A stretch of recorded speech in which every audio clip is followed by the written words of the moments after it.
Hello YouTube, this is Patrick here, and I know I haven't made a video for a while, but I figured I'd make a video of the newest machine I have received. It's a Cub Cadet, and even though I don't have any videos of Cub Cadets that at least I owned, this is actually not my first one. I also have a Cub Cadet 128, which is, right now it's in a few pieces, and I'll probably end up parting it out because it's not in very good shape. Anyways though, as you've probably noticed, the video quality will probably look different. That's because I'm doing this on my new phone. It's a Nokia Lumia 520. It was an odd one and got a Windows smartphone, but so far I've enjoyed it. But anyways, back to the subject at hand. As you can see, this is a Cub Cadet 1100, which, as you know, Cub Cadet collectors should know, this is the first attempt they had at, well, actually no, this was their second attempt at making a cheap tractor. And if you notice, this is a cast iron Peerless transmission in there instead of the Cub Cadet one. And as you can also notice, I have the sleeve hitch on here for an 1100. I got that as a new old stock kit from a Cub Cadet dealership that closed. They've been around since like the 60s or 70s, and it didn't come from this dealer, but if you actually do a Google search for it, they do still exist, and they're located in Illinois. I guess it's a suburb of Chicago, not really near it, but it's kind of, well, it's kind of near it. You can look up Target Outdoor Power, but anyways, though, I bought this from the sleeve hitch came from the same place where this tractor came from, which was a old dealership located in South Bend, Indiana, and I have since put side panels on it because it was not a factory thing to come with the 1100. It had the older style little panels that go next to the fuel tank and the wide frames. And as you can see, that is not a 11 horse Briggs & Stratton like it had from factory. I've since repowered this with a 8 horse Kohler because its original engine had a broken connecting rod. What happened is one of the connecting rod bolts loosened up and it snapped the rod cap in half. So yeah, and also the cylinder's bore was all screwed up too, so it needs them. So you can also see too, it also has the headlights. Yeah, it still has the IH logo. The reason why I picked this is because the PTO clutch, which you can kind of see through there, this is the only engine it would fit on, and I was not in the market to go out and buy a PTO clutch off of something like a 1000 through 1650. And I had, after I went to the dealership and picked up another 8 horse Kohler, because this one originally came out of, I think it was either a John Deere or a Panzer, can't tell, all I know is it had green paint on it. And I saw parts that were off a Kohler that had a very similar shade of green paint, and well, as you can see now, I painted it black, but it showed up as being a John Deere one. I've since converted it to the gear drive electric start instead of the starter generator setup because it has an electric PTO clutch. I also have a nice big quiet line muffler on here, so the thing is, well, quiet. That's why they call them the quiet lines. And I think this fuel tank is original. I could be wrong, but I think this is original.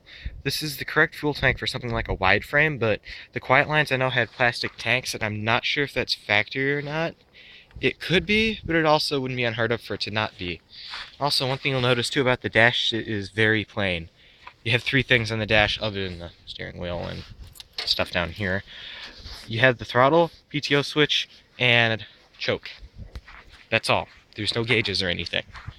I can drill out the holes here and here for gauges, and normally right here, if this was a hydrostatic model, it would have the lever for drive. And I accidentally had a bit of overspray on the dash, but it's, as you can see right there, that is seen better days. So I think I'll actually buy an 800 decal set because it does have an 8 horse Kohler in it, and even though it has a Peerless transmission instead of the Cub Cadet 3-speed, I think I'll just call it an 800. Plus its decals were shot. I repainted this with blue spray paint to make it look a bit better and put these decals on here, but I think I'll just buy some for an 800 because I want to make it look nice. And I also have it, and also right now it's kind of covered in greasy fingerprints from me working on it. Because even though I already put the engine in and got it all running and driving, the drive hub that goes on the engine sheared, that's because the hole for where the little dowel pin goes in it wasn't in the flywheel, so I had to pull the flywheel off and drill a small 1/4 inch hole in it. Didn't drill all the way through the flywheel, but I did have to drill into it, which, yeah, that makes me a little bit nervous running it, but overall I think it should be fine. And you can see the headlights do work. I also put a tractor key switch in it because the original one wouldn't work for this, and it was broken. See the headlights, they're actually pretty dim, and I don't think it's the battery because the thing fires right up. It spins over real fast. And I'll start it up right now. Take it out of gear. I also see that the shifter's not in the same location as the 3-speed. That's the International Harvester bolt one. It goes through the cover here, which is kind of cool. Most of the rubber is even still intact. This thing appeared to be well taken care of for a while, and then the engine blew up, and that was the end of it. And yeah, I know my seat's a little crooked. That's because I just drilled a hole through there and put a bolt. So overall, in pretty good shape. The fenders aren't too beat up because these seem to get dented a lot. Not quite sure why, but it's very hard to find a good straight set of fenders. Well, anyways, let's start it up. Shouldn't need choke, but whatever.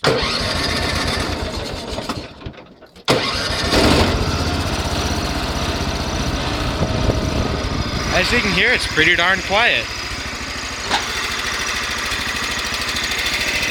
Here's the engine. That noise isn't a connecting rod knock, it's just something rattling, because if it was a rod knock, I know it would sound much worse.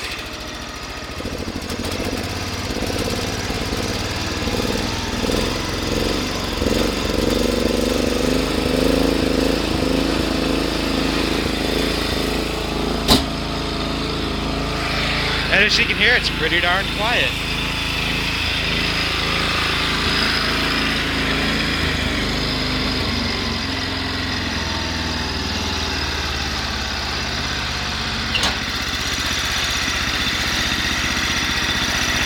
But I'm pretty sure the thing doesn't have a rod knock because it hasn't had any. I actually had to pull the engine apart a little bit to replace a few gaskets and things, and it didn't look worn out. Considering the thing's still a standard bore engine, it doesn't burn any oil or smoke or anything. Which means the engine should have a lot of life left in it. Anyways though, I'm going to shut it off again.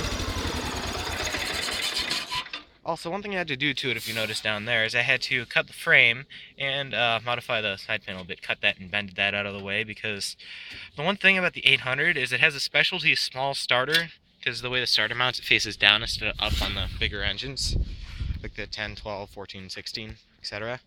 So you actually have to notch the frame a bit here to get the starter to bolt in, and then modify your side panel, take that and bend it up. But thankfully from out here you can't tell that I've notched it, unless you go down and look under at it.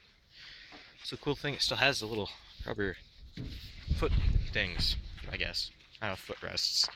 This one's missing a little chunk, but they're still here, and yeah, it's seen better days, but it's pretty impressive for just being a piece of rubber glued on there, instead of the wide frame style metal ones. And the spring wasn't quite long enough, but it still works. And I also had to make a special drive, or I had to put another like universal joint thing in there, or actually a rag joint, because originally I just used a hydro adapter for, came off a 123, and what ended up happening is the drive shaft broke. So that drive shaft, as you can see, or I don't know if you can really tell that or not, but it's actually painted red. Yeah, you can see that there. And the reason why it's painted red is because it came out of a 482, and I basically took part of the old drive shaft where it wasn't broken or bent and welded it into the hub, and then put two of those on each end, one on the rag box here for the Peerless transmission because it's belt driven, and then one down in there. And drive shaft does vibrate a little, but that's not too bad considering I just stuffed it in the old hydro adapter and welded it. Also, my welds are pretty good too because it hasn't broken yet. And I could hear it was putting a bit of strain on the drive system, driving through all this snow here. They'll have January in Michigan. This is southern Michigan, or technically southwest Michigan, but it still gets cold and snows a lot here. Well, I hope you enjoyed this video. Bye.